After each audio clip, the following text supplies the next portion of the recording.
Welcome back to another episode of Detonation, where we're putting death out of business. We have a Fearism panel by the very brave men who are going to dive into Fearism, explain to us what Fearism is, why it's important, and how we can all learn and grow out of from this idea of Fearism. So let's firstly go around the room.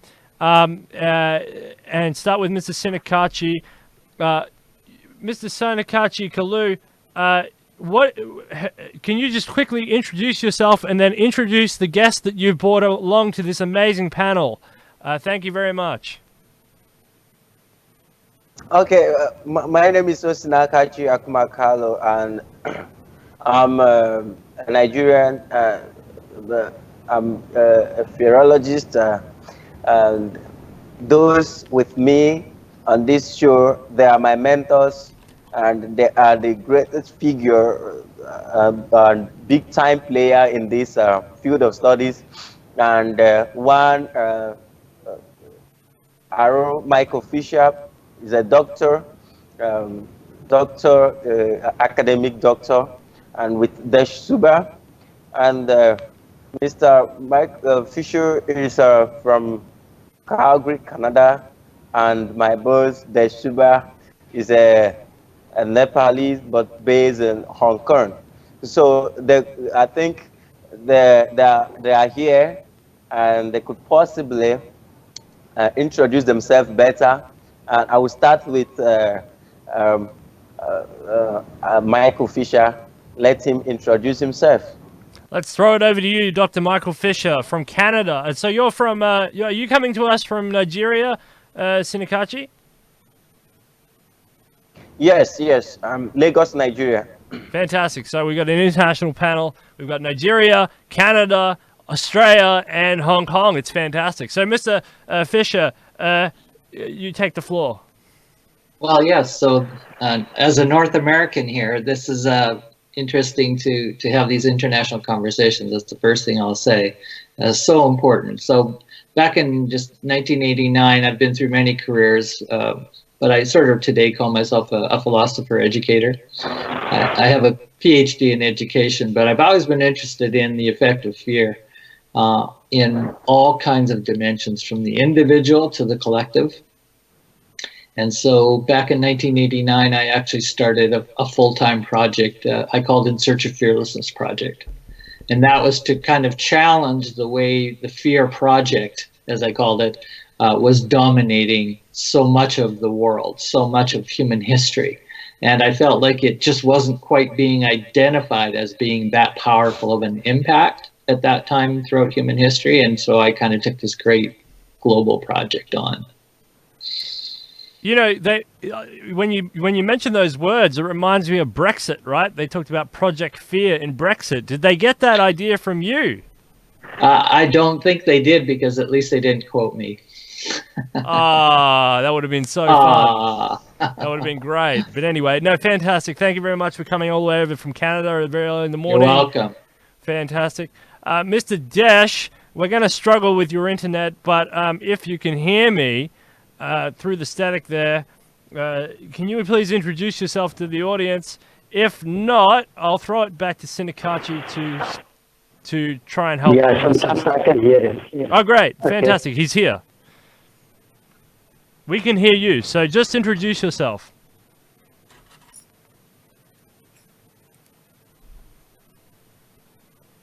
Okay. No, maybe just later on I will come to back. Okay, I have to do something. Yeah, I'm sorry. Okay, all right. So Mr. Desh will be back in a bit.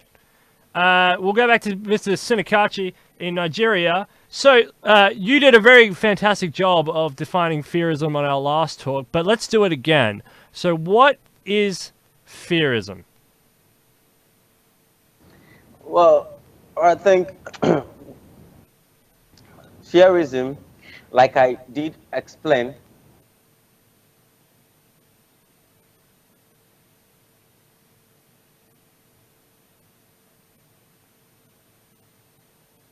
hello? Yeah, we can hear you. Okay. I think I explained last time previously. I talked about fearism um, being. Uh, uh, can you hear me? Yes, we can hear you very well. You explained last time that Okay. Fearism. I said yes. I said that it is the study of the relationship between fear and life. But I think, in today's show we have my boss here, and based on the our discussion and how we wish this panel to look like, and what we want to impart to the world. We want to make our discussion more scientific, and some of those foundational questions should be directed, like we discussed, to Fisher. Let him talk more on the foundationalism of these thoughts so that we know how to integrate them properly. Fantastic. So then I'll do that. I'll throw it to you, Dr. Fisher. Can you lay out the Yes. foundations of Fearism, please, for us? Well, just to say that as I do that, Desh Suba is really the founder of that word philosophy of Fearism. So I just want to make sure that's clear, and that's something he came up with in 1999 as a form of literary criticism of how to understand literature throughout human history from the point of view of how fear motivates narratives within literature, and how to critique literature that way through how it manages fear, how it sets fear up and makes meaning of fear, and is that actually going to be liberative or is it going to be actually oppressive? So that's a very important move in terms of human philosophy and criticism in the literary world. So thank you to Desh Suba, who obviously is the one to speak to his philosophy of fearism. I approached fearism back in 1990, early 1990s, so about 9 years before Desh coined the term fearism. I was one of the first to coin it from the point of view of, I thought of the word terrorism, and I was interested in how violence spreads, how oppression spreads in the world, how it keeps humanity down, how it destroys things like the earth. And so I looked at fearism from the point of view in its connection to the underbelly of terrorism. So terrorism often gets depicted and defined within a political science framework. And so terrorism tends to be defined that way. But I was saying, why don't we define terrorism in a much broader way that includes all disciplines of knowing and includes the psychology, the spirituality, the philosophical. How do humans terrorize themselves as a species? And so I then said, well, terrorism is kind of the obvious way to talk about it, right? Terror gets the big attention. It's the big dramatic part of that part of human behavior. And there's even a school called terrorology, a discipline. Terrorology. So I kept, terrorology. It's a huge discipline. It's now got journals. It's very validated within the academy. But all of the time they're talking about it, they're not looking at what I would call the more subtle layer.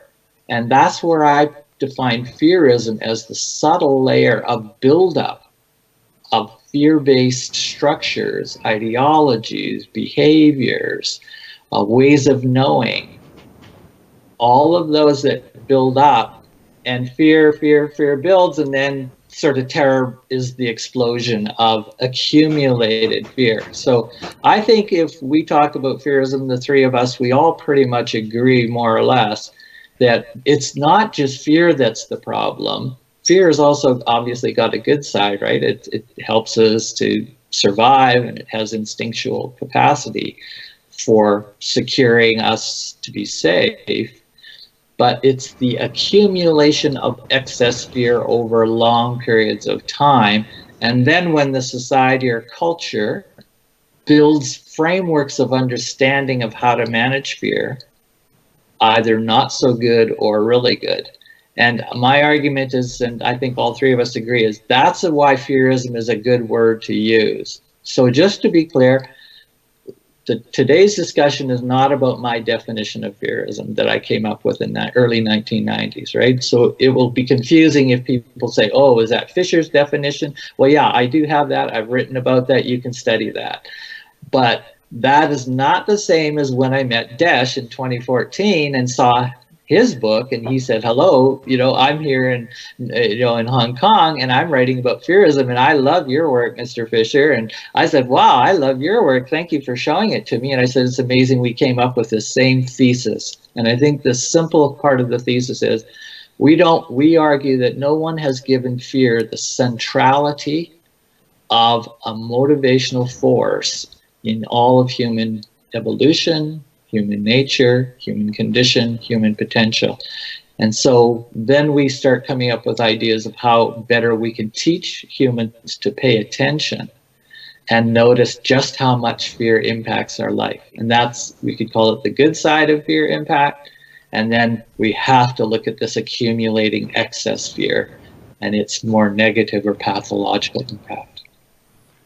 It's fascinating. So many things went through my head just then, because there's there's obviously this sort of Darwinian idea, that where our brains have kind of evolved kind of really fast, and they're primitively embedded in survival mode. So we've got all this technology and all these tools, and our philosophy, our religion, our intellect, everything, it hasn't been able to keep up. And, so we still have death mortality, like the fatalism, like we still have a fear of death.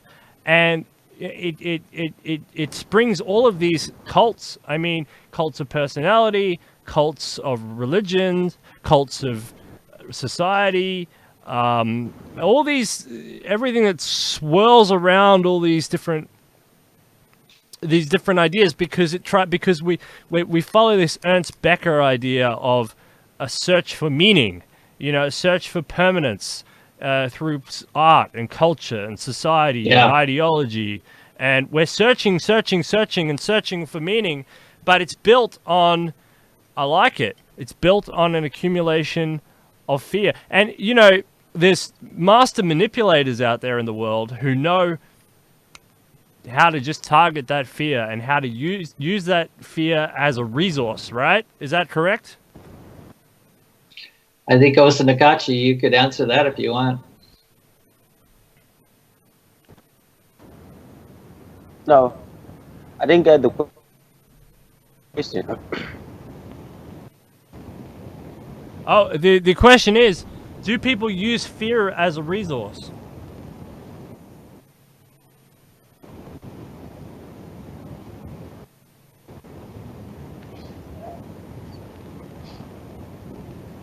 Fear as resource. To exploit it for, say, political gain or economic gain.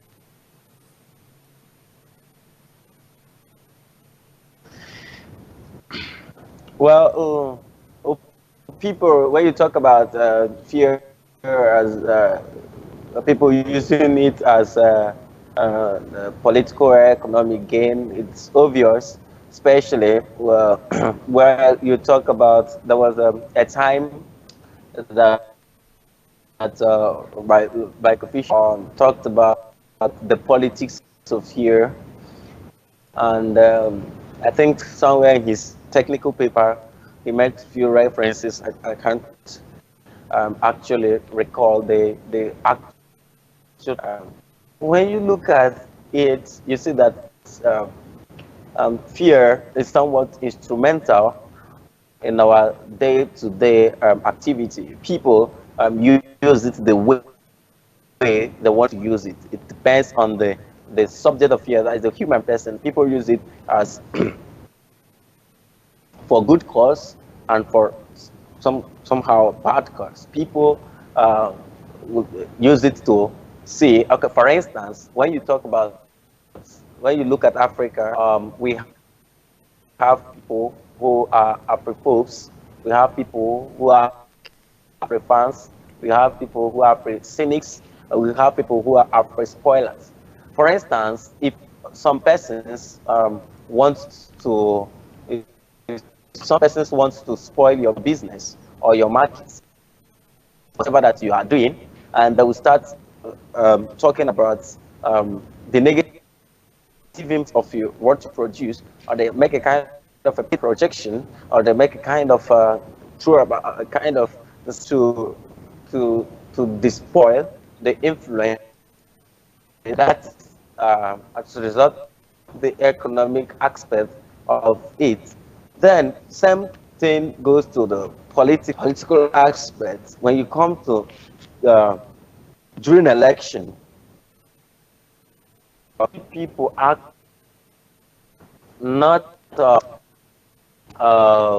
really allowing the opposite to do his or her thing, or do their things the way it's supposed to be. And so people of a projection, a negative projection, creating fear. And this discussion trying to talk about the the the economic or political aspect of fear lead us to fear culture society or fear climate society, and all these they are interlinked. And so when you talk about the political aspect, you see some politicians that have nothing to offer, literally have nothing to offer, but they are not conscious of the use of words. Like Michael Fisher will talk about fear as a sales tool. He said he wants us in his lectures that we shouldn't use fear as a sales tool. First of all, just be talking about that is for the fearologist. But this same thing apply to people who live out there in the society. You see, the fear is one of the greatest, is the biggest of all, or let me say, in the hierarchy of emotion, it plays a higher role in the emotive consciousness of the human person. And so, people like politicians, they tend to use it to work on the psyche of the society, actually defeat their opponent or tarnish the image of the opponent. And this same thing is what they use in holding the society hostage. And as such, it, it, um, it holds the economy of a particular country hostage. The problem from there, we have a problem of development and stuff like that. The problem with development and the improvement to the health sector, we also problematic. All the economic sectors and political sectors we hold the health on hostage because of what they play, how they play their own politics of fear. I think that is it for. All right. Yeah, I got most of that. I got most of that. It's a bit hard to hear. I wonder if Desh is back. I've just. I'm not so sure. I don't think he's back. He sort of was and wasn't, yeah. I heard something going on with an alarm there. I just hope he's not. His house isn't burning down or something. And now I don't know how to unmute him.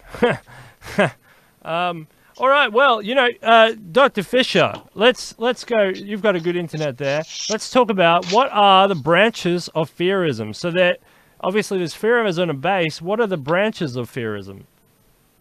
Yeah, I'll definitely mention the branches of fearism, and I want to pick up on Oz Nakachu's notion of fear as a foundation, what he sort of says the highest motivator, but that we often don't realize that. And I want to give a little bit of a thesis of a way to understand fear as a motivator compared to love and compared to freedom. So 3 different kinds of motivators, and give a little model that I think is a very useful fearological model. But first, the branches of philosophy of fearism is kind of the most kind of broad, and Desh defines what he calls a fearist lens. What we need to define, create is a fearist lens so that we look at the world not in this kind of totally negative, pessimistic, how horrible fear is. He just says, let's be fearists. Let's look intelligently at how fear is that undercurrent, right? Just like in literature, as he said in his literary criticism, but also in philosophy, and look at fear in the discourses of religion, politics, and so on. So it applies across the board. That's the beauty of this model. It's universal to all disciplines, all knowledges, all ways of being. So the fearist lens is kind of the largest spectrum. Then the smaller branches that we were thinking about, he started naming it, and so did I. Independently, he called fearology. We need a more specific study, right? Just like terrorology, or there's traumatology today. There's all kinds of ologies. So why not emotionology, for example, is another discipline. So we're in a time of postmodern world where these new subdisciplines are definitely evolving. And so let's call one fearology and actually make it that study of life and fear in their relationship across transdisciplinary. So here's where I think the transhumanists can kind of make a connection here, because I think we have to look at much broader perspectives, right, on what it means to be a humanist, what it means to be a human, what it means to be a Homo sapien, and so on and so on. So fearology was one of the branches that we thought that would be important to develop. So we're just like making the blueprint for this, right? It's kind of a new evolution of focus and attention. So it can take off generation after generation as people think this is important, and let's create a new discipline that not is determined only by the psychology of fear. So you see, you really can only understand fearism and the way we're talking about it and the psychology, this notion of fearology, by not falling into the simple default of how psychology and medicine, psychiatry define fear. That's our first problem to overcome, because they have so dominated the discourse, right? The meaning frame for understanding fear. I'm not saying it's bad or wrong. None of us are saying that. We're just saying it's partial, and it's actually quite a small proportion. When you can think of, well, let's understand through a fearist lens how art understands, aesthetics understands, philosophy, literature, right? Sociology, anthropology, political science. So everybody has a role to play in the formation of understanding fear.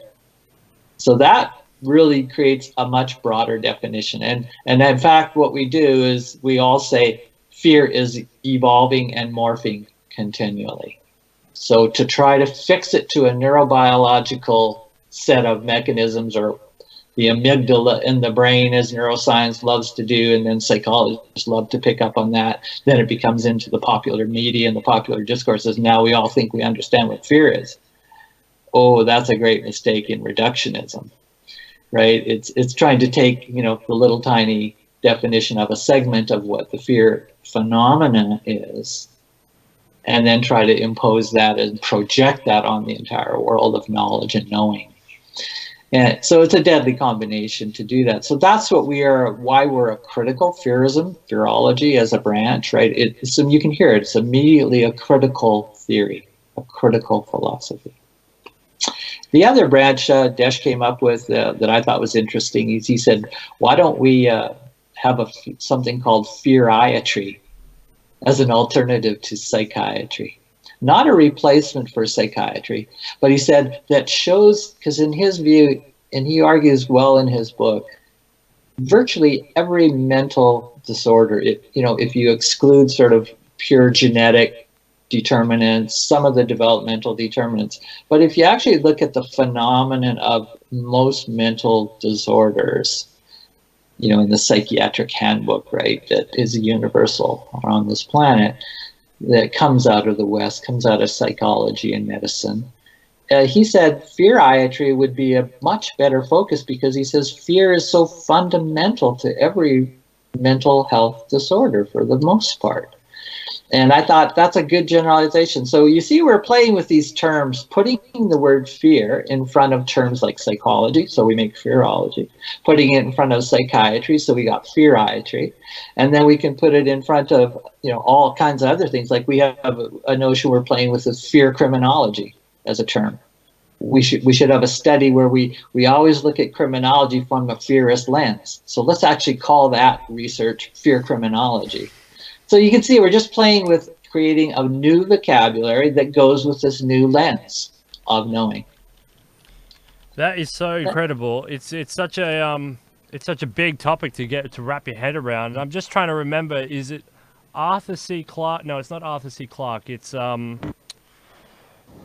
other guy. It's the other guy. He oh, we've got everyone back now, so I'll fix that up.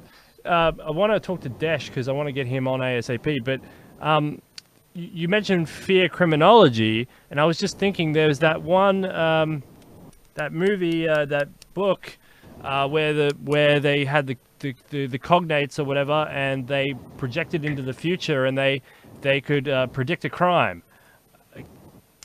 Can't remember the guy off the top of my head right now, but anyway, they could predict a crime, and I wonder if you got this branch of, is it psychology, fearism? I don't know, whatever you got going on here. It's more philosophy, probably, is the best way to frame it, but it's really transdisciplinary. It's even beyond that. Wow, it's a big topic. All right, so we got everybody else here. Mr. Desh, can you hear me?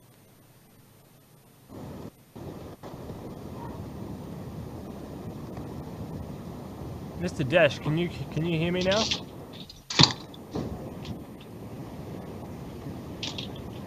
Mr. Desh, can you hear me?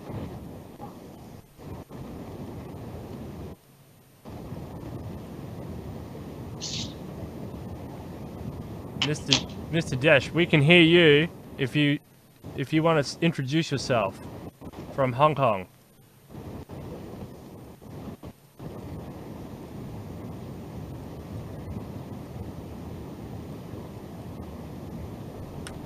Oh, we can't hear you. Your microphone is, but you asked, I can see you see you speaking.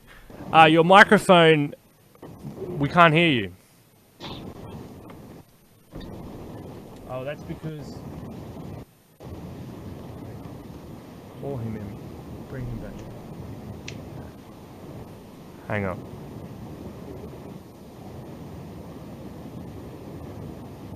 Okay, I think we should proceed and see. We hear from, let's say, let Dr. Michael Fisher take all his questions. Then possibly I take all my questions, and while we wait for him, someone should be talking. Yeah, he could be back any second. That's the only thing, because he's getting called. All right.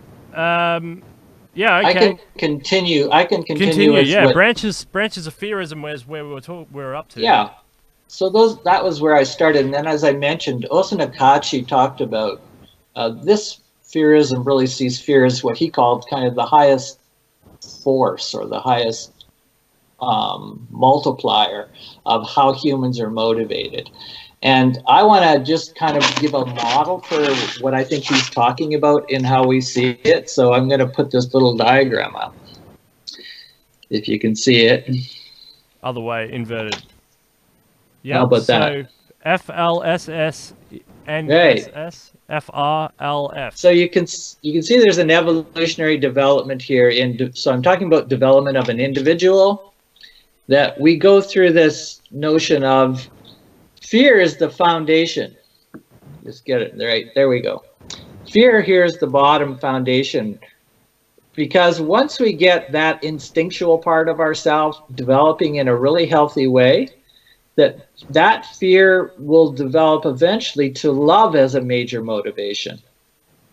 And that love is really what we call reproduction, right? After we survive, primal, then we get to the level that is more about reproduction, bonding, and connecting. I mean, they're all sort of important. And then the top one, which I think is the higher development of them all, when we get them in good order, will have freedom as our main motivator. And on the other side is fearlessness.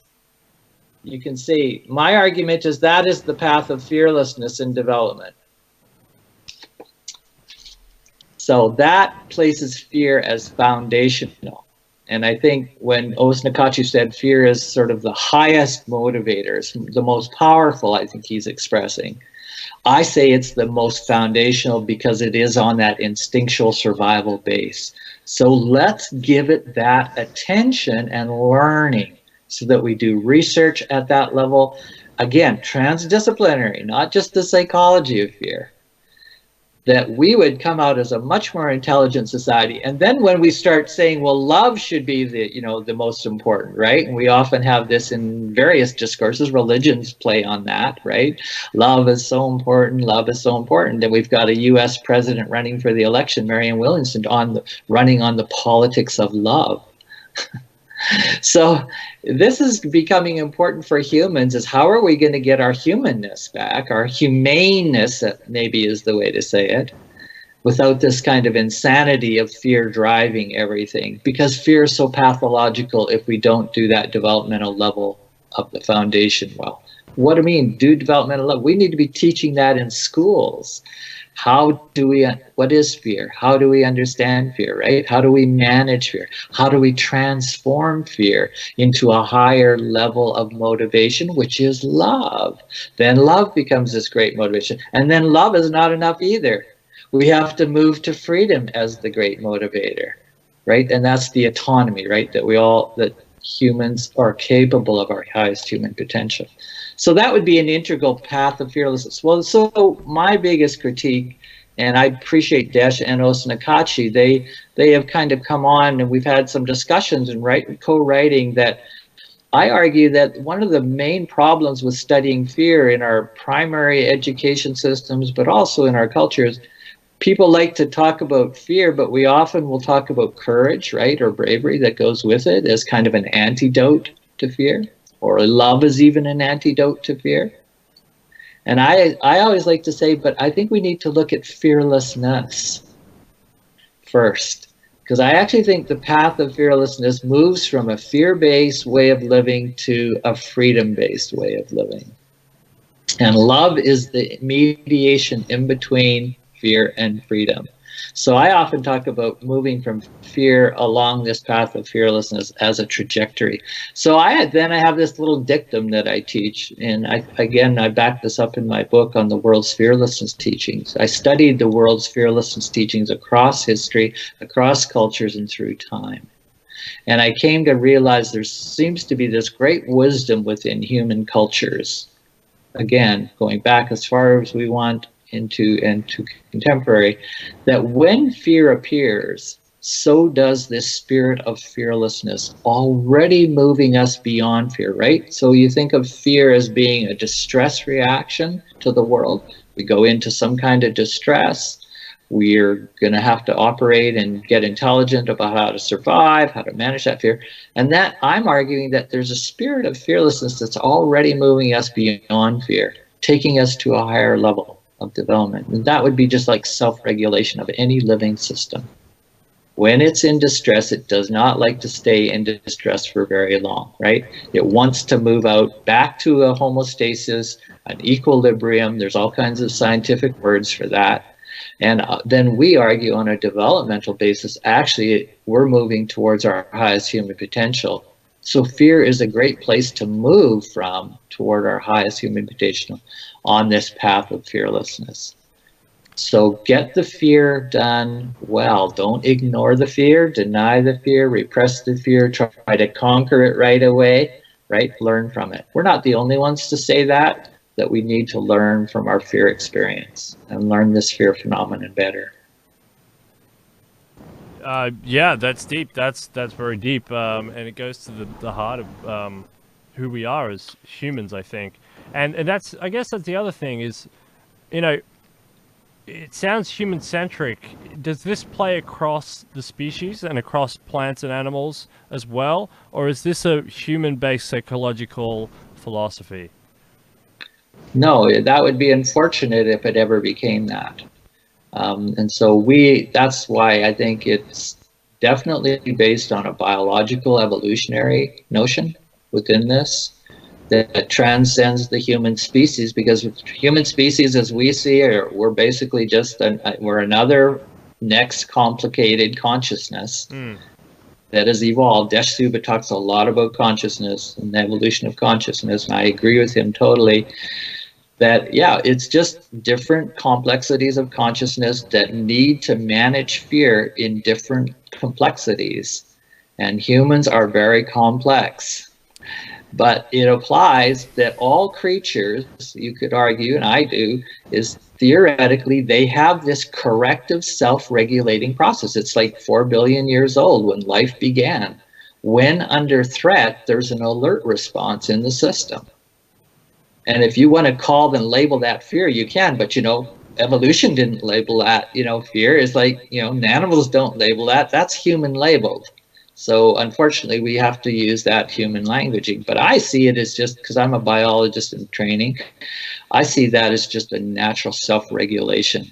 Now, if an organism does not self-regulate when they're distressed, right, when they're under threat, when they've had an aggressive encounter, for example, if they do not self-regulate and go through some kind of healing process, self-regulating in the physiological system, their system will be distressed. And it stays chronic. We know this. We know this through stress research that was back in the 50s, 60s. So that's when the system starts breaking down. The immune system starts to suffer under a fear state, right? An excess fear state that's not being retransformed into a more fearlessness state, again, to higher levels of consciousness. And once the immune system starts breaking down, then the organism doesn't function well. It's like a computer overworking, right? The hard drive will start to crack. You start getting leaks, you start getting errors, you start getting miscommunications. And then you get dissociation from reality. That system will actually be in such a contracted protection, trying to correct and just survive under high stress, right? Under high fear, if you will, under high terror, that there's no way it actually is interested in the environment anymore. And that is the great danger of it, really what you can call psychosis. It's the no longer in touch fully with reality around you. And that's where society will break down. And any animal society would break down just the same way if you actually become neurotic, psychotic to that extreme. Fear is the driver of that breakdown from reality. But fear also will put us in touch with that reality when we have the great good knowledge, fear management strategies that can move forward. And religions have tried to give that to us. Philosophies have tried to give that to us. Psychologists give that to us, right? Medicine tries, pharmacology tries to give us ways to manage fear. But it's a very narrow understanding of fear is our argument. It's very narrow. It's too narrow. I think all of us would agree is fear is ahead of us now as a species. Just like you were saying, right? The complexity of technology evolving, a complex world, right, that is driving faster than seemingly our intelligence systems that have evolved over millions of years are able to keep up with. And thus, I see a world that's constantly devolving into fear, controlling more and more and more and more and more. How are we going to turn it around? Well, turn it around by good education is one way.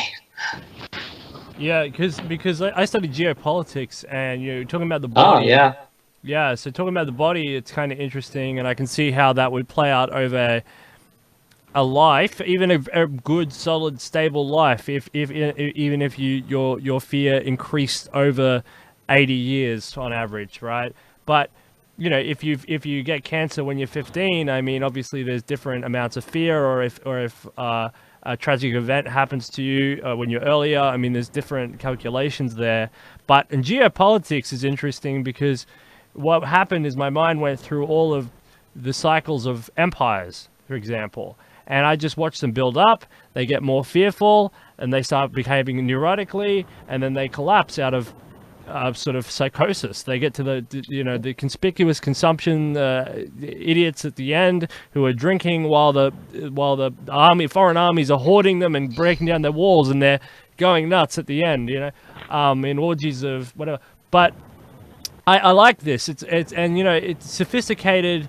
A sophisticated organism, take a complex organism like a beehive, which if you put a match or a lighter underneath a beehive, you would automatically raise the temperature on that fear, raise those fear levels up. I mean, Fear is, yeah, and then humans, you got humans, which are conscious beings, which have technology of language, technology of experience, like technology of architecture, culture. They tell stories.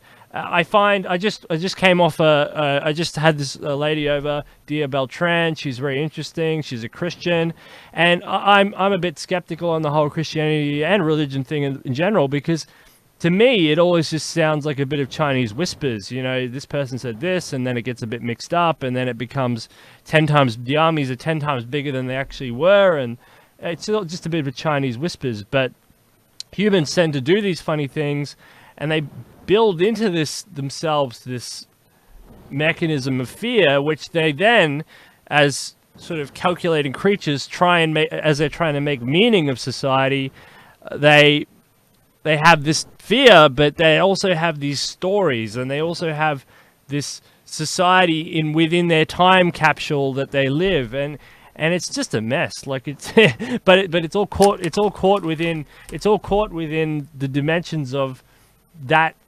experience. And for me, that's that whole fearism part of it, because although intuitively that, living through a world war, you're living in fear. They say it all the time. We lived in fear of hunger, fear of starvation, fear of water supply, fear of the Red Army coming over the hill, fear of disease, fear of poverty, fear of whoever.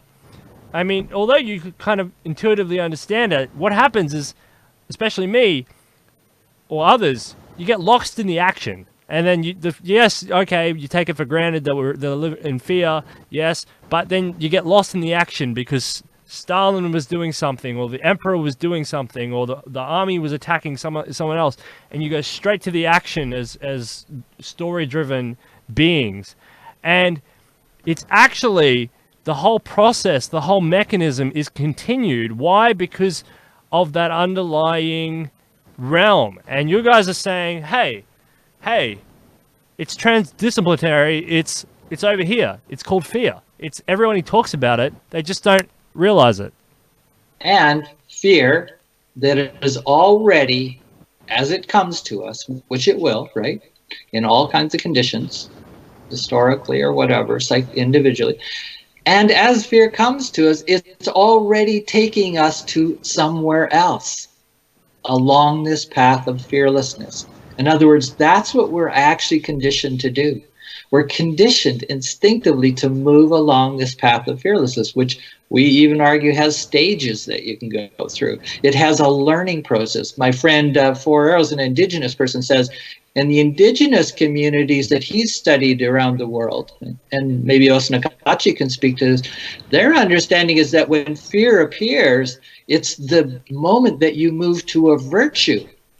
You don't just focus on the fear symptoms and, the great fears, the great fears. Yes, you have to pay attention to those because you may have to deal with really, acute problems. But the process of fear is to become a connoisseur of fear. So who taught that in history? Yeah. It's just, that's not what people focus on. They focus on the fears, the threat, the army coming, the disease, the fire, the catastrophe. Well, those are the fear projections. Osnakachi said these leaders, political leaders, right? You try to start something new and maybe even liberational, and immediately they start fear projecting onto you that you're a threat, and then they try to create you as the new threat when you're actually trying to create the new liberation.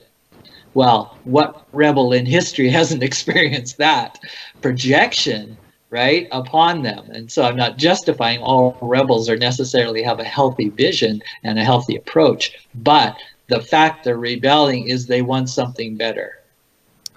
And we ought to honor that. And my argument is if the fear is coming up, that's the signal to become a connoisseur of fear. So fearism, philosophy of fearism in a nutshell, is how to become a connoisseur of fear. Well, where in history have we been taught that? We are literally uneducated for the most part. We have been miseducated for the most part. And that is how oppression works. Good. Keep the people uneducated, miseducated, under this projection of fear of some authorities constantly creating the world that they think we live in. We don't even have a right to create our own world, right? Because they want to fear project that world. There's the threat, so follow us, we'll protect you. Because that's how you build an empire. You build an Absolutely. empire from the mind. If people believe it exists, it exists. And that's how it's been. And so if you miseducate people on fear and they can't put their finger on the source, then it's happy days if you're in charge, right? I mean, that's the deal. I mean, it sounds like capitalism. It sounds like what the socialists call the structural capitalism. You know, you have the working class, the oppressed on the bottom, and then you have, you know, the manager class and the lower tier business class, and then you have the soldiers who keep everyone in line, and then you have the bishops, and then all the way up to the king. And I mean, they all know, they all get the joke. Yeah. Once you hit a certain tier of the 38th degree of the Freemason or whatever, I'm not saying that, but you know what I mean? Like, once you hit that tier, it's like, oh, by the way, the joke is we keep everybody in perpetual fear, but we don't tell them that they're in, that's the gig.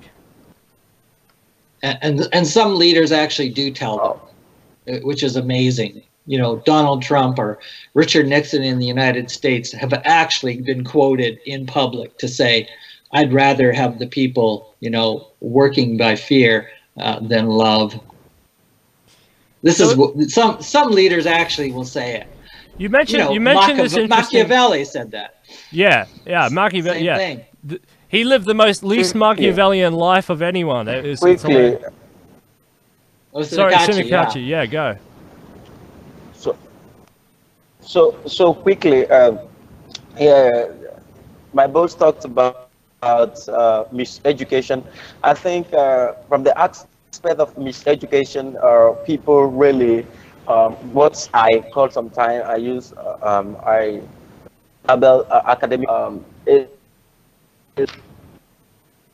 It's from this perspective that Desh talked about the philosophy, and one of the examples that you use talking about class society, and I think Karl Marx is best known for that.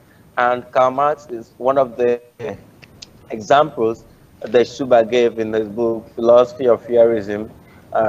He used a whole chapter to talk about philosophy. That is a kind of deconstruction and reconstruction of old teachings, wrong things by some philosophers, like people, you know, one of the best scientific writers talk about appeal to authority, which is not a fan of. Sometimes he said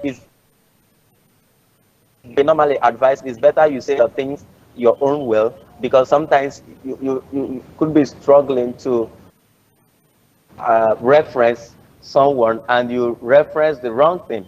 Sometimes we reference, we try to lay a foundation to use an authority to claim a particular teaching or to label a particular teaching to be very correct or accurate. From there, people are being misinformed. Before now, people see fear as totally negative emotion.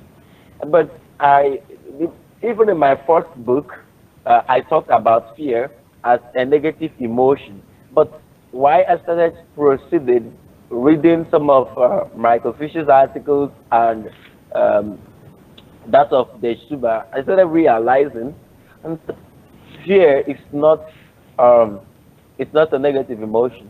It depends, like I said up initio, it depends on the subject of fear. That is the human person who the fear objects or the fear of those fear factors that's thought of flashes on the mind. So when it flashes on your mind, you could possibly look at a way to manage them, or it could even stifle you or make you not to progress. That is just that. And that is why Michael Fisher talked about good fear management system, and which is embedded in his fear management education. I think he's working on that, and he's build on this so that people won't use fear as a cestus or and if you look at our if you apply a kind of historicism on our evolutionary process, you will agree with me that both our invention, innovation, and all that is based on fear. And you know, your instinct, we as human, there is this drive for survival. We want to survive, and we don't want to go into extinction. There's this drive for survival, and fear is always to awaken this consciousness, to project this thing and say, hey, look at what you ought to do at this moment. Hey, this is what you ought not to. Because when we get this sense of fear, we have it. Like, for instance, when the issue of Ebola came up, people were like, oh, what are we going to do to prevent this thing? Because people are dying. What are we going to do? What are we going to do to prevent this? When there is war conflict, people begin to think fast. Which method are we to apply? Method are we to apply to resolve this crisis? And that's fear for you. But you don't just stay as it is a negative emotion. If without fear, the world would be a kind of boring. It will be like something that let's go and play, have fun. So it is a big like I said in my last interview. I told you that it is because of the place of fear in our existential struggle that we need to actually study it, have good knowledge of it. Because not, if not, we're going to have a whole of we're going to have crises all over the world. And if we continue to live in a fear-based society, in a fear climax, at the epic fear climax society, we have problems in the society. For instance, I tried to talk about what happened before the war of words between Kim Jong-un and Donald Trump. Look at what happened. People started projecting GFA, how North Korea is about to destroy the world. People started making a whole lot of hell out of the whole thing and projecting fears. People are afraid to go to North Korea. People are afraid. When you talk about Kim Jong-un, when there is a war between Kim Jong-un and Donald Trump, people will say, who knows what will come out of it? And there is a whole lot of fear in that. And because of fear, people commit suicide. People need to take this discipline serious. And as we are plunging into the we are plunging into the age of technological complexity, we need to look at, okay, with discipline, which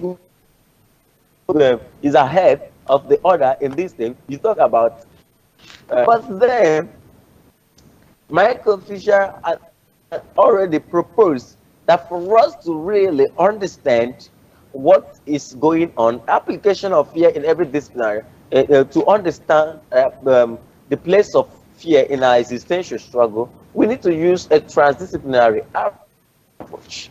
And this I love, and I've been even which influenced my organization, Transdisciplinary Agora for Future Discussion. It influenced the play role in that. So when you talk about some of all this, you say, okay, we talk about transhumanism. They are moving. They are trying to look at tech, longevity, that's radical life extension and stuff like that. The theologists or the theorists need to look at some of all these things and they say, where are we? What are we to do? What are we to offer? What have we to do for some of all these things so as to get it done? So it is not always easy, and it behoves on us to actually know how to guide on how to apply what they feel that they know, or what they feel that they need to teach. Because the emotive man needs to know what and which to do at the moment. If not, the whole world will be in trouble. I don't know if you're getting what I'm saying. Yeah, I do, and I want to just touch on this point that fear. You talk about fear being a negative emotion. It's also there's also a healthy fear. I mean, if we didn't have fear, a certain degree of fear, everybody would just place their hand on a hot stove. If we didn't have a certain degree of fear, we'd all be like lemmings who would just run off the edge of a cliff. If we didn't have a healthy fear, we might not go into space and actually go to the moon. You understand what I mean? And there is an element of fear. You're saying it's this swirling sort of groundswell. It's a driver to actually explore, allowing us to explore the new world or exploring outer space. I mean, there's a motivator there, right? There's a motivation factor there. Dr. Fisher, is fearism all negative, or is there a positive element? Yeah, I think, well, the philosophy is certainly positive. It's a very uplifting philosophy, fearism. Some people may not see it that way because they see the word fear in it, right? And then they can react to that. But the actual philosophy is very uplifting for humanity and shows our potential to move beyond a misinformed or even uninformed kind of ignorance that has been maintained by often elite powers to keep the people not being aware, as you say, the trick, the game behind the game, right, of what actually is motivating the society. On the other hand, what I often like to say is that fear is not the actual motivator for our survival. Okay. It's fear plus fearlessness. That's what's motivating our society. It's not fear that is motivating our society. You see, it's only part of the system. It's the part of the initial alert response. Okay, we can call that fear if we want, but where's that going, right? Where's the fear response going? It's going into flight, fight, it's freeze, it's going into tend and befriend and heal that, and it's even going beyond that to freedom, taking us to the higher virtues, as the indigenous peoples will teach. See what I'm saying? It's like you can just see you can't just limit it to fear and say fear is the motivator of innovation. I would just disagree with that. It's the beginning point, though, of that motivation pattern. But it's what comes after it that's much more interesting. And that's what we can educate ourselves along to move in a good direction. Because otherwise, if we don't do that, right, if we don't take agency to recognize where fear is going, right, and how we can direct that in our agency as individuals and as institutions, we're going to follow what the authority tells us what to do with our fear. Yeah, well, people are kind of lost, or they outsource their thinking to the biggest, whatever entity they feel is safe, whether that be God or a government or a system or an ideology, because it's easier just to pass your thinking off and let something else do your thinking for you and to follow some rules. I was going to ask you, you've hit on this twice now with the indigenous peoples thing, fear and psychedelics. So, for example, shamans, are they driven? Is the fear the motivator to take these people to do peyote and to do ayahuasca and to do DMT and to explore these other interdimensional worlds, or is it fearlessness that's taking them there? And can we extract anything out of that psychedelic experience to help us here in the whatever realm we're in? To help us here, to help us with this fear complex that we're stuck with? Well, I think it's good to bring this in, and it's one other way to find languages and vocabularies to help organize how to do, good fear transformation work, not just manage, but actually transform. And I think my understanding from studying, I just finished a book on an indigenous educator, and he's spent his career on this. He's well known, 4 Arrows, and he's really, we had a lot of conversations. He says, what indigenous shamans are doing ultimately are trying to take the fragmentation that comes when fear is not managed well. The fragmentation that is an outcome of fear not managed well, right? That moves into then panic, moves into chronic distress, moves into that psychotic kind of breaking, right? Even our wholeness of being starts to break down, our immune systems. There's a fragmenting that will go on if we do not intervene. And of course, our system will help us because it wants to correct itself, but we also, as human agents, have to take charge. So the shaman is actually motivated by wholeness. And I like that a lot. The wholeness that it knows has come from the pathologies of fragmentation processes. So it's always moving the system, right, to rejoin those fragments into the wholes, which is connecting with our past histories, where that trauma today may be connected to a trauma in the past. You're now caught in that re-stimulation, reigniting of an old trauma. So there's fear being projected and distortions that will start to happen in thinking, cognitive processes. And the shaman, just like any good psychiatrist, good therapist, good fear educator, good fearism teacher, would help us bring a wholeness back. And then that moves us to the ability to be in that love as the motivator, right? No longer just fear. It's not one's good or bad, or you can see I'm not on good or bad here. It's a developmental sequencing. And then freedom, it comes after that love and bonding and connection and support. Then we move to more autonomy and freedom of our choices and everything we do. So that's how I want to keep fear connected to that continuum. So I guess you know, with freedom being the endpoint, are you talking about a Ron Paul libertarian society, or are you talking about a spiritual freedom, or what do you mean by freedom? Well, first of all, freedom will always have to be not going off in some direction off on its own, because it can go crazy too, right? It can actually start to fragment from the whole, from the integral structure of a system. That's the danger. Love can do that. Crazy love addicts can go off and go crazy too. Fear addicts, right, who just get addicted. That's my life goal, by the way. Yeah, and the excess fear, always want to be in total adrenaline hit, right? Well, see, what those are is separating from that continuum. What I said, we always got to be circulating. We move toward freedom, we move back to love, we move back to fear, move back to love, back to freedom, back. So this is a beautiful way, I think, when you look at natural systems, it's the infinity symbol. That's how they work. They work by correcting and staying in touch with the lower levels of the foundations that build those higher capacities. But any one of them can go off and be what Ken Wilber, my favorite philosopher, calls an arrogant hold-on, an arrogant a tendency to think my part, my way is the best and the only, and I'm going to take it to the extreme. Well, that disrupts the entire ecological system, and that creates those pathologies, things that are out of balance, right? They're out of that infinity. They're out of the connection with the whole system.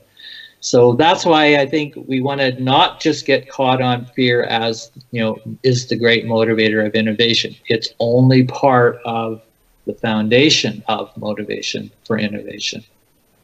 Wow. Yeah. Kalu, have you got any news for us? Is anybody else coming back in? Is Dash coming back in?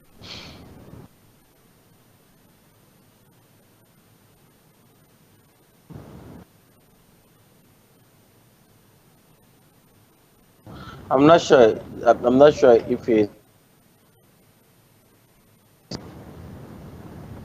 Well, tell him he's welcome, because we'd love to hear. We'd love to hear from him. I've heard he's pretty much the founder of this, right?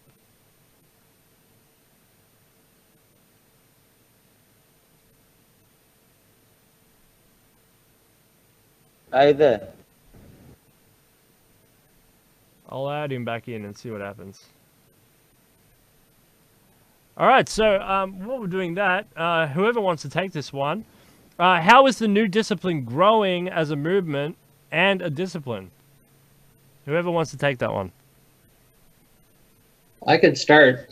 For sure. he should take it. His words there, and he has been in for long.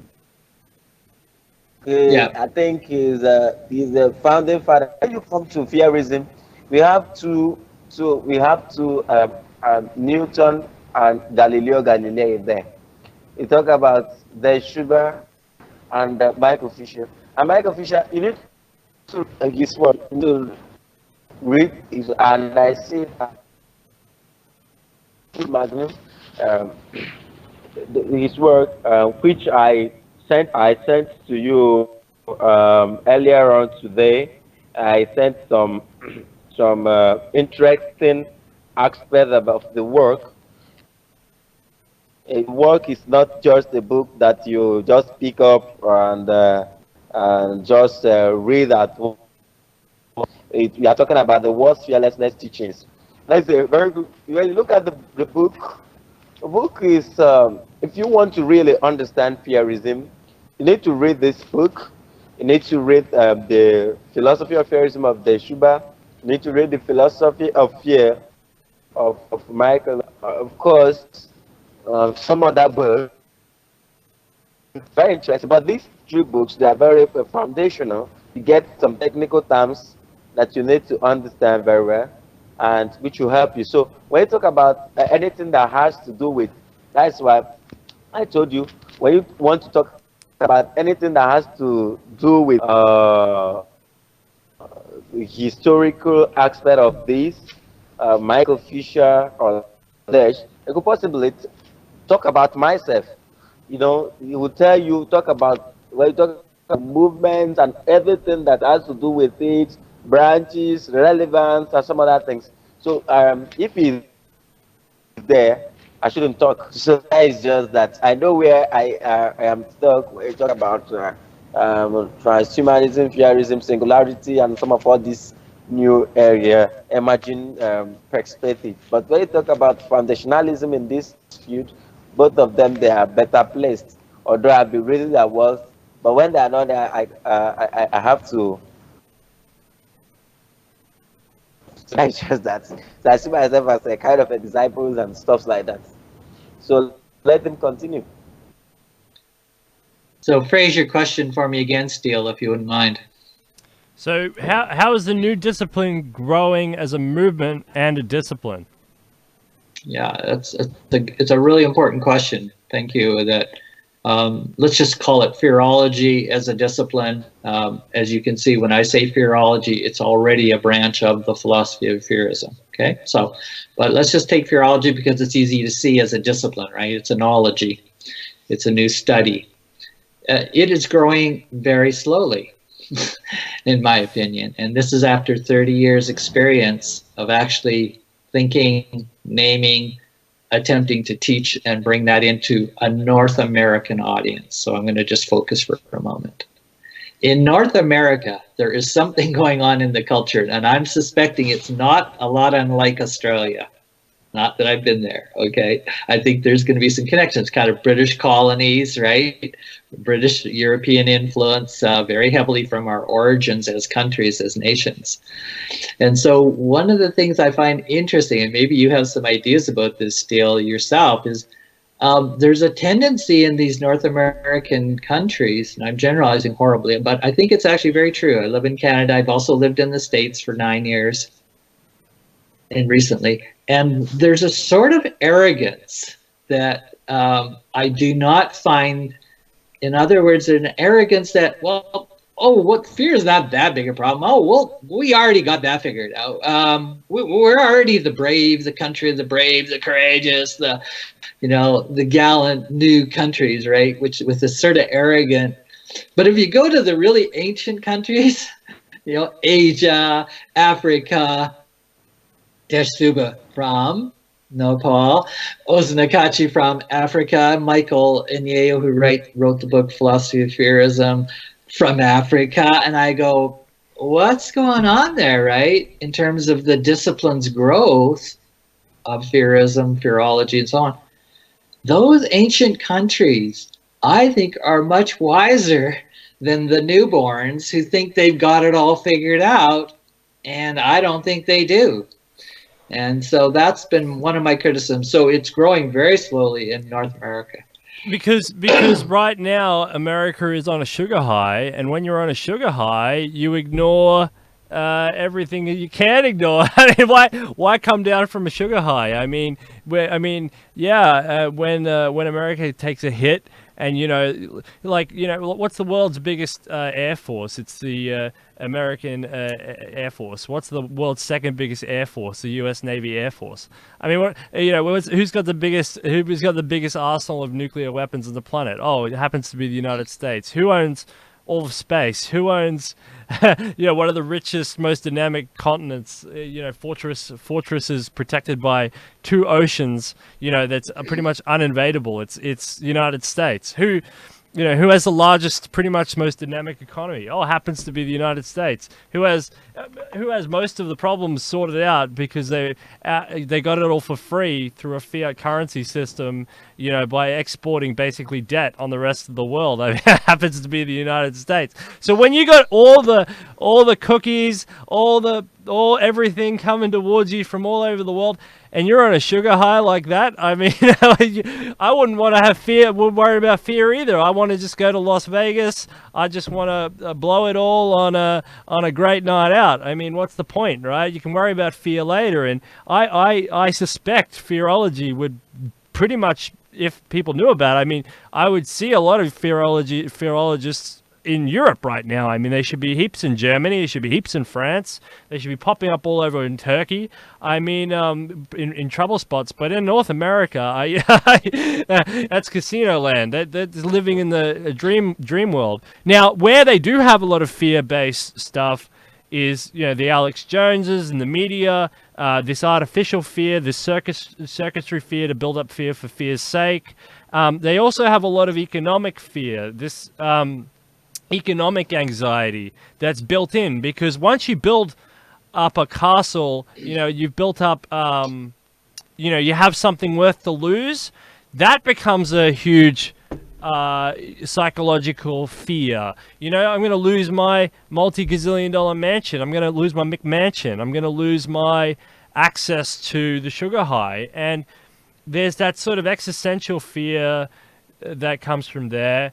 Australia doesn't have it so much simply because we're so plugged in with the United States. We have a sense of, it's not fearlessness. We live in fear because we're scared of geopolitical threats. Everybody around us is much bigger. But at the same time, we always just go, America will come to our aid. That's how we'll get out of it. We'll be fine. America will do it. So we export that fear and sort of pass that fear off because we have a life to live. Canada does the same thing. It goes, we're protected by the United States, whatever.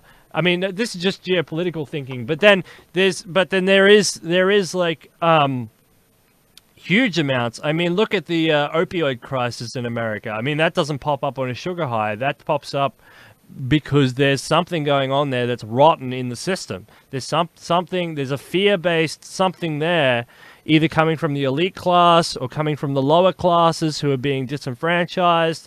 And there's something rotten there in the system. The healthcare system is a mess, and people live in fear when they go to the doctor, especially in the United States. Here, it's not so bad. We have socialized healthcare. They're scared of stubbing their toe, because they stub their toe, that's a mortgage. They're going to have to mortgage the house. So there's these weird fears, these artificial, they're not artificial, they're very real, but they've been created semi-artificially around the system that is the United States. But the country as a whole is an arrogant country, an absolutely arrogant country. And so this is the notion of a kind of bravado as a response to fear that is not a healthy fearlessness. It's a bravado. And that is very inflated. It's often male-driven. It has a masculine, heavy drive to it. And of course, women will also buy into that. I'm not saying, they don't. But that is the danger of why we need to articulate these responses to fear as much more nuanced so we can make distinctions. What is a healthy bravado, unhealthy bravado, healthy bravery, good courage, fearlessness, and right to fear less. So that's what I do in my book, The World's Fearlessness Teaching, as Eros Nakachi was mentioning. I arc out the distinctions that we probably need to make based on a lot of literature I gathered from around the world over 20 some years of research for that book, to say we need to make distinctions, ethical distinctions, and healthy versus pathological distinctions, so that we don't confuse with this false bravado that is totally fear-based for the most part. Do you want to sell a lot of copies to the book? Because what you need is Trump's face on it, and you can call it The Art of the Fear. Yeah, The Art of the Fear. You'll sell a lot. But I sent that book to President Obama at the library, in the U.S. library. So that there's a copy of the book supposedly there, unless they burned it or threw it out in the garbage. No, it'll be there. The Library of Congress is very big. It's extensive. But the point of it is that there is actually a lot of good literature. The Fearism people, myself included, I've been doing this for 30 years.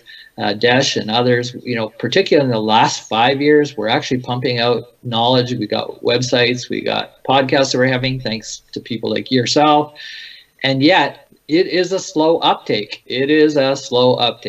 That's my experience. Maybe Asnakachi has a different experience. Well, you got me hooked. I want to do Fearism every day. I want to talk about this all the time. I'm hooked. I'm on. Excellent. I'm on the Fearism train. It's amazing, and you can see it. I can see it. I'm not very smart, so I'm just seeing it as a driver of history, as a sort of motif, as a sort of engine wheel of everything that ever happened in human history, which is kind of nuts, and considering that we're a higher level of consciousness, because we do art and we do religion and we do theology, and we're pretty arrogant, and we hunt fish, we hunt and fish and carry on as if we're some higher being, but it's out of self-preservation, survival, and we're realizing now at Fukuyama's end of history that we've done it the wrong way, and that we need to reconnect with nature, and we need to reconnect with the biosphere and the atmosphere and the ecology of the earth, and we need to I don't know if in your context is use fear and fearlessness to motivate, but however we need to do that, but we need to reconnect desperately, and I think this is going to explode soon, because the apocalypse is nigh. There's an environmental holocaust going on. Everybody can feel it. Lots of people are just trying to deny it. It's kind of this final bubble it's like when everyone was trying to deny that, because this show is called Detonation, because we're just waiting for the giant big next pop of the economy that's coming. It's just sort of like a joke. It's not fun, but it's just sitting there. Everyone see it's going to explode at some point. I don't know how long they can keep tapering a Ponzi scheme, but we'll see. We'll see what the central banks can do. They got a lot of money, but it feels like we're either on the edge of winning or losing, and I think a lot of people are edging off onto the humanities at the end now, and because we've damaged the ecosystem which sustains us, and I think what about ecological fearism? Let's talk about that. Is ecological fearism a thing? Yeah, we definitely are developing right now. In fact, the next issue, probably, or the third issue of the International Journal of Fear Studies, which I am the senior editor and founder, will be having articles on a theme issue on eco-fear, eco-anxiety. These are different terms used, and eco-terrorism, eco-fascism, and so on. So we're collecting articles from scholars around the world, and also non-scholars. Nakachi was speaking there.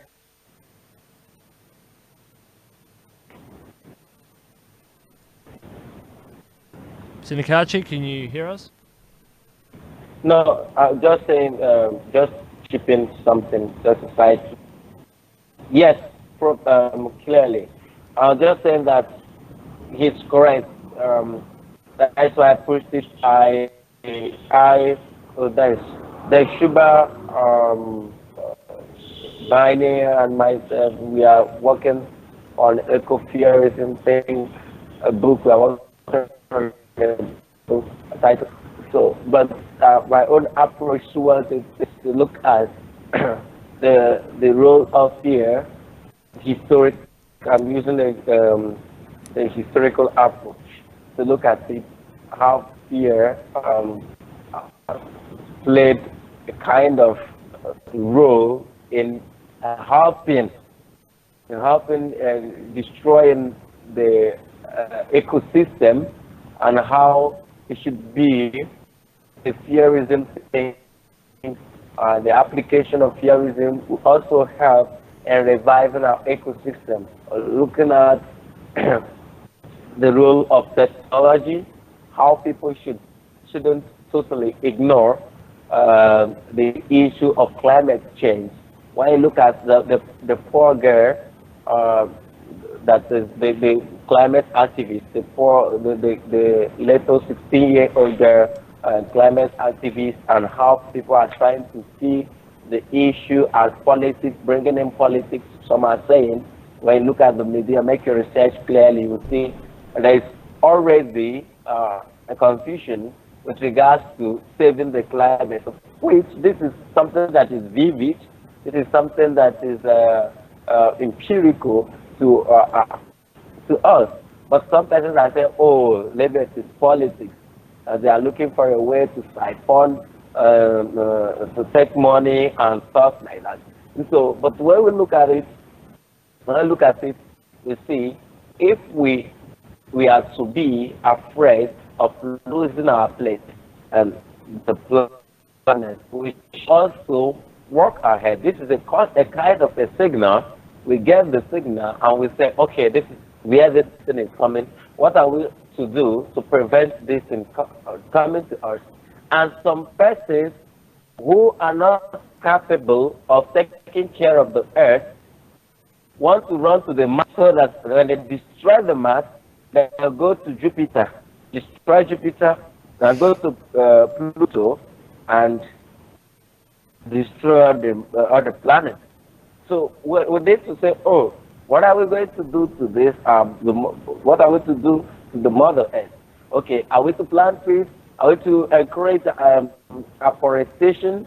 Are we to encourage this? And look at people that train trash to the ocean, destroying the aquatic, let's say, species there. So we need to look at this, get this consciousness of preserving and securing the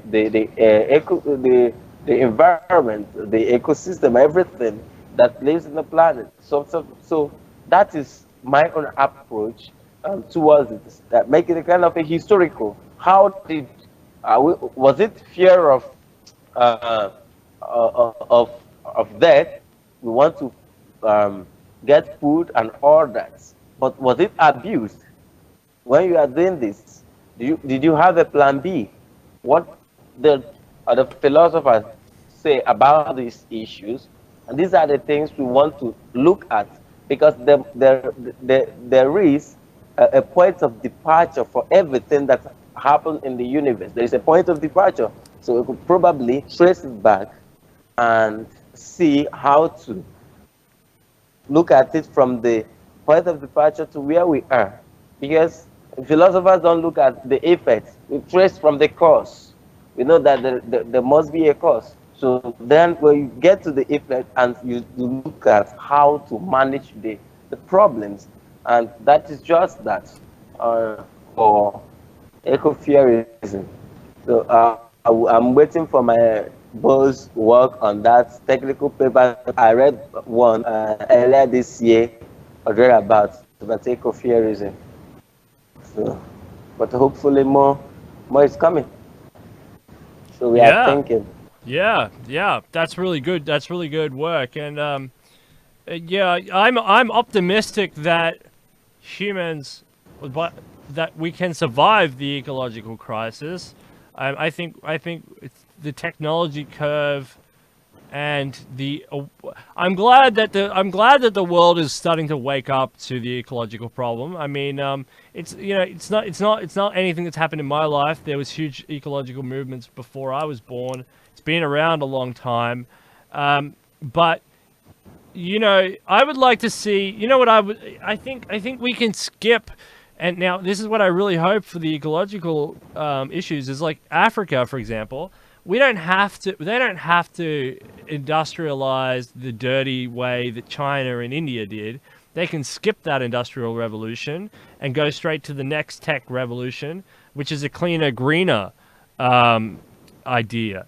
And I think skipping society's innovation curves, is a better idea than this whole free market idea of China needs a China. Or Yeah, we are supposed to have a conference. yep, yeah, can hear you. You're Yeah, supposed to have a we conference. we're Yep. supposed to have a conference or between the 7th or 11th of October, but we decided to pick up. Yeah, because of the old registration, we decided to make, which I will share the with you and send to my boss. I think we skipped it and we did a kind of um, techno-scientific awareness campaign, which you are following, that some rows flew down from US and with some persons that did the techno-scientific awareness. And when you look at that movement, the plan is this to introduce tribes, transhumanism, um, uh, what we call it, you talk about IoT, Internet of Things, and futurism, singularity, and stuff like that in Africa. So, in Africa, we are not even some countries. There is nothing like electricity, internet, and stuff like that. I think you see some of all these things, but the way people are moving, you see that the most persons, like I told you last time, I told you that here most Africans are not interested or the idea of third world countries and if you like, add fifth world countries or first world countries, as the case may be. We are talking about first world person, second world person, and third world. And we agree. And with this idea, you see individuals begin to innovate and think. And through this, you see the tendency of leapfrogging. And we are trying to, we've seen the problems of the developed countries of having. We've seen the climate issues, and I talked about last time that US, when you look at their lifespan, you will attest to me that if it's almost that they have everything, but they are not happy. So even the politics of abundance is not even enough that Peter Diamandis talked about. You check out the politics of abundance which the transhumanist-party they are pushing. So even though when you get everything to people and people are not happy, they are not ready, they can't even manage their emotion, it will be problematic. So even having everything is not enough. The world will still mundane. And so we've looked at it. We look at it and say, hey, Africans, since we are pushing for industry 4.0 or 5.0, there are some things we need to overlook so as to preserve our existence. We believe that, like the first letter Dr. Michael Fisher wrote to me, he talked about how great Africa is. So that letter really touched me. Oh, so so Dr. Michael Fisher recognizes that Africa is great. He believes that something good could possibly come out of Africa. Unlike some persons, they believe that nothing good. So, but we've looked at all these things. We've seen, okay, we can do this. We are capable of doing this. Okay, we need to push harder. We need to push harder and to overlook some of all these things. Not all advances. I talked about some of all these transhumanists. I talked about the ism and people that talked about cyborgs and people that talk about stuff like that, brain hacking and cryogenics, and some of all those things. But I looked at the advantages and disadvantages of some of all these things. So we won't take everything here in Africa.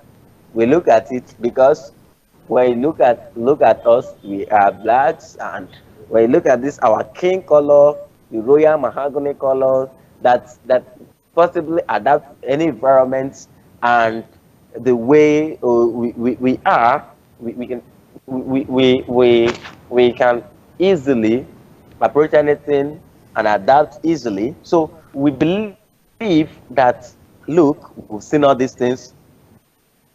Go, God's willing, all some of all these things, they have been experimented in Europe and America. We've seen the effect. We see the, so we need to guide ourselves. It's not all about bringing them down to Africa, but looking out for what works for Africans.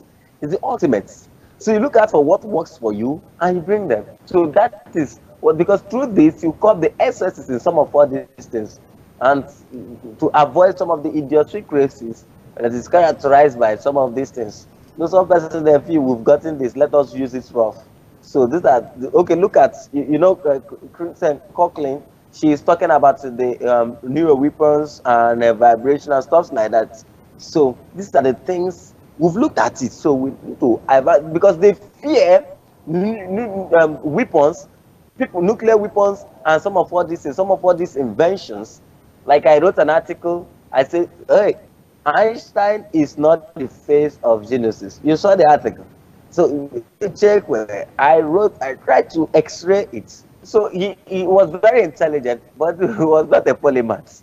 So I talked about it in that article, and you saw how people, some appraise it, some criticize it, some say, oh, that's a good one. So I talked about how he stole the work of the wives and stuff like that. So that's just that. But at the end, he wrote a letter. Let us do this bomb because Germany, the Germans are doing it. And look at where the world is today. And look at the fear of nuclear weapons. And Kristen Coughlin she is crying every day. She's a neuro weapon activist. She's crying, no, stop. The radiation is much. So you've seen it. So it's creating a lot of fear. You see fear everywhere. People are afraid of it. The radiation is much. So that is just that. So we need to think in that direction. Is there fear of fear? Fear of fear. It's not fear of fear. Fear of being fearful. Nelson Mandela will tell you that courage is not the absence of fear. We are emotive being, it's there. So, but we are talking about let your fear guide you properly.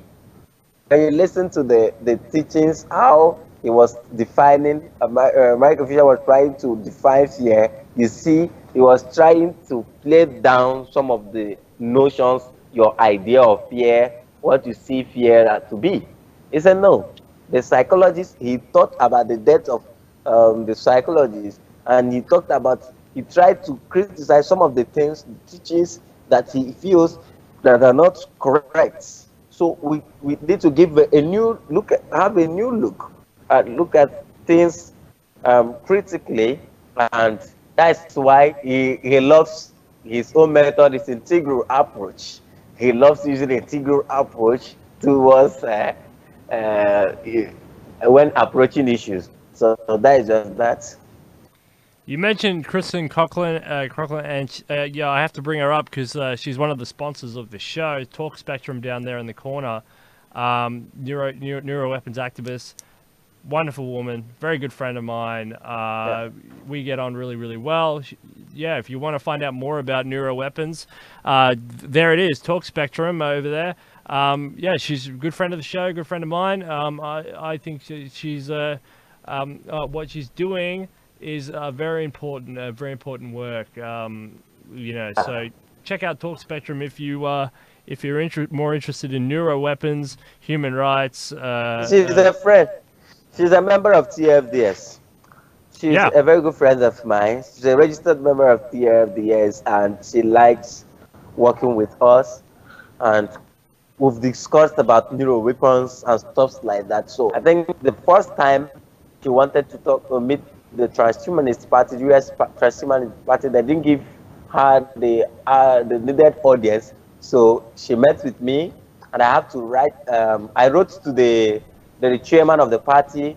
I wrote to the secretary of the party, and I spoke with my friend who is now the presidential candidate, Ben Zion. I wrote to him, and we talked about having an interview with you then.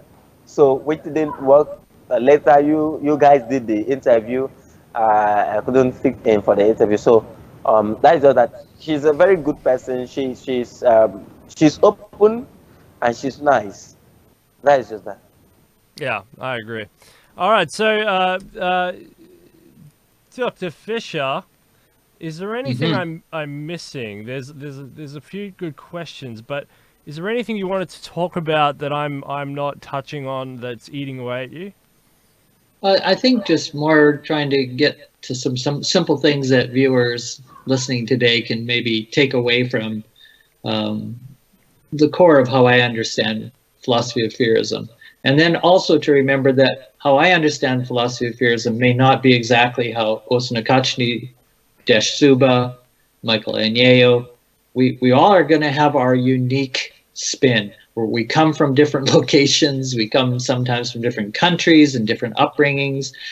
We have different language structures, and etc. So we keep an open-ended in the philosophy of Fearism that it's everybody's chance to contribute to the formation of these thoughts and ideas. There's no ideology, this is right, this is wrong.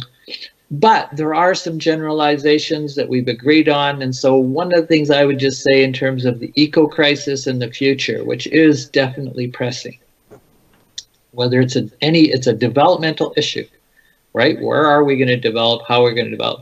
I would just basically say we can have all the rational good ideas, good thinking, so-called. We can have all the technologies we're bringing in as new technologies, new possibilities, new critical analysis, whether it's this or that or terrorism, we can do all the analysis.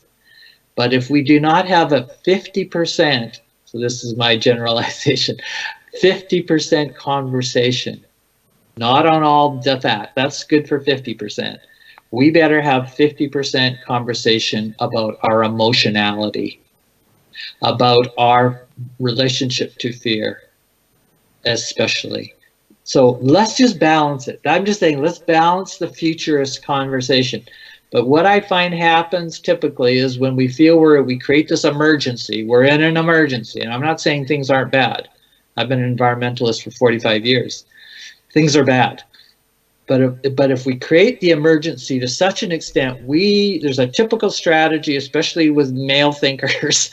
We're always trying to find the cognitive solution, the rational solution, the technology, the analysis, and we don't pay attention. How are we doing on the interior world? How are we managing fear at the same time? That's what I'm asking for. That's what I think a fearist lens brings to the conversation of the future. Just balance it and watch when we don't want to balance it. I would argue differently a bit than what Osnakachi just said. I do think there is a deep, deep fear of fear itself that has been built into the structure, the architecture of the culture of fear that we live in. That many critics have discussed the culture of fear for a good 33 decades, plus go back further to the work of Ernest Becker.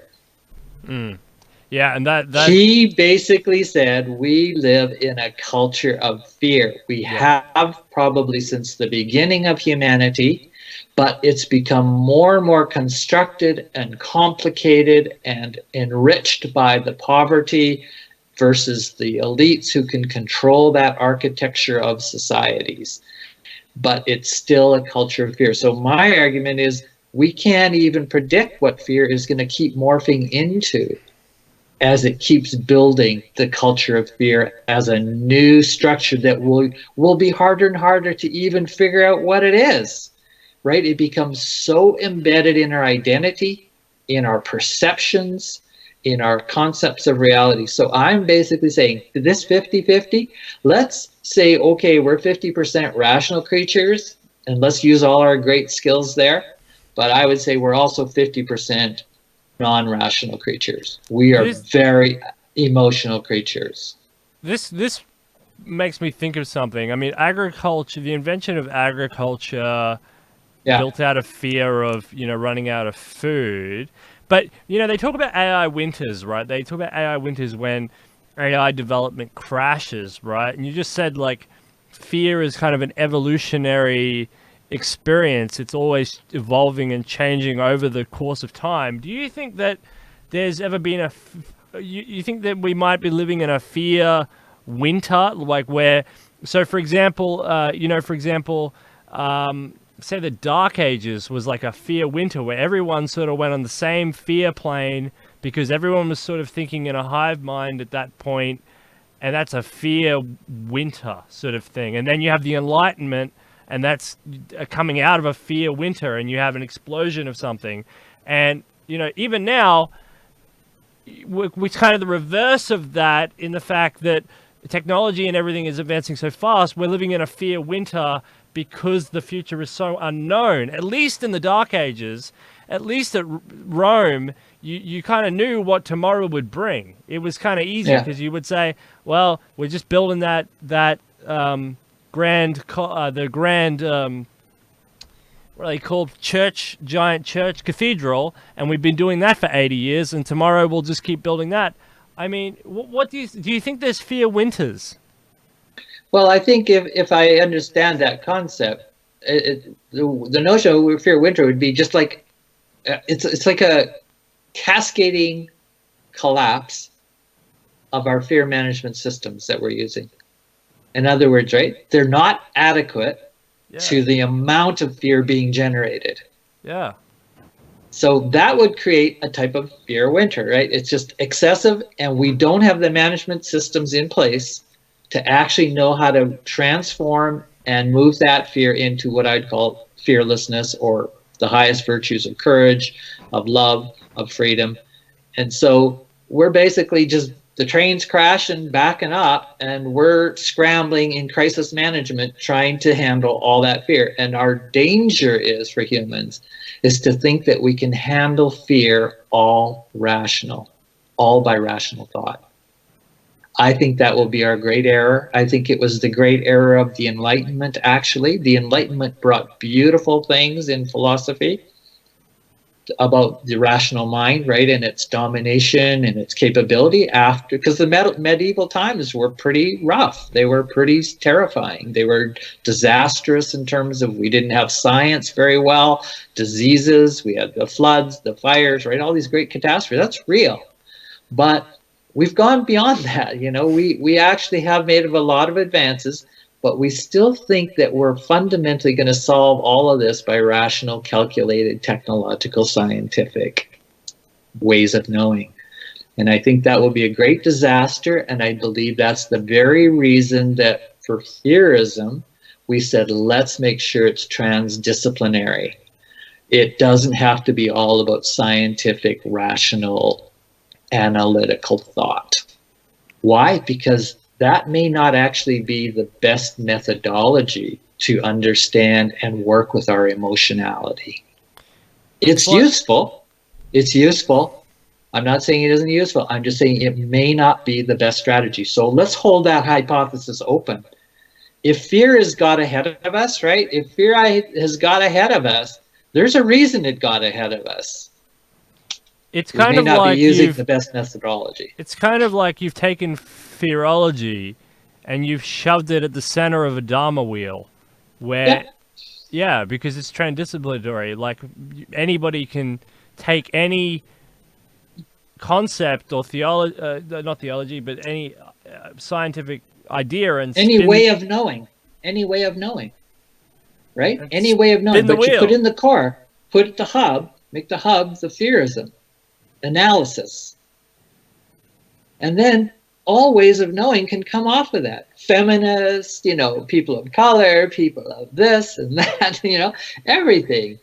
It's all just a political rainbow of stripes, ideas all that just political fling out. stripes, all political stripes, right? So that we actually can build a society. This would be my future vision. We can build a core of society around this new understanding of, we realize if we don't get the fear piece right, if we don't manage and identify it correctly and its complexity and really get that right and do the research on that and education on it, all of those ways of knowing coming off the wheel, they're going to be skewed and they're going to go pathological more or less.